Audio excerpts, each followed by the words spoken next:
खुलुमबाय। गोजोन फुंबिलिनि गासैबो बड'लेण्ड बुब्लिनि अनसायगिरिफोरखौ बरायग्रोबाय। दिनै 7 डिसेम्बर शनिबारनि फानजामुथिखौ फरायथिनो लादों आं उदांस्रि मुसाहारिया। फानजामुथिनि गिबियाव दं मेष राशि। जानाय लोंनायाव बाहागो लानो मोननो हागौ। रंजा बाजायैनो साना बारलांगोन। बृष राशि। समखौ ओरैनो हगारहरनो गोसो जानाय नङा। बिबान लाना खामानि मावनो लुबैगोन। मिथुन राशि। हरखाब खैफोदाव गोग्लैनायनिफ्राय रैखा मोनगोन। गोदान मिजिं लाना आगान सुरलांगोन। कर्क राशि। फिसा बाथ्राखौ लानानैनो सोरजोंबा नांलायलायनो हागौ। सोमोन्दोआ गावस्रालायगोन। सिंह राशि। गावनि साननाय बायदि खामानिखौ मावफुंनो हागोन। गोसोखौ जोबोरैनो खुसि मोनखांगोन। कन्या राशि।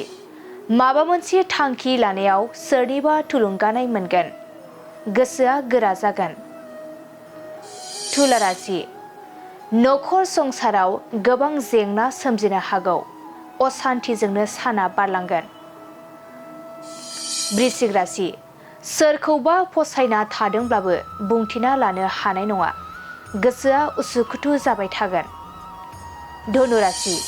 देहायाव जानाय बेरामफोरा जोबस्रांलांनो हागौ। सावस्रिया गोजौ फारसे जौगालांगोन।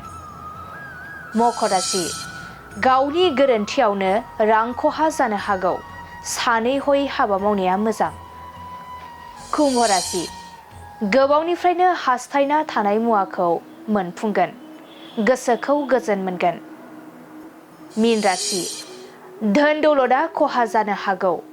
नखराव गोबां दुखु दाहा सहायनांगोन। दिनै सानसेनि राशि फरायथिनायाबो एसेनोसै। आसा खालामो नोंथांनि दिनैनि साना मोजाङै मोजां थांगोन। बेखौ बड'लेण्ड बुब्लि नखरनिफ्राय मिजिंथिबाय।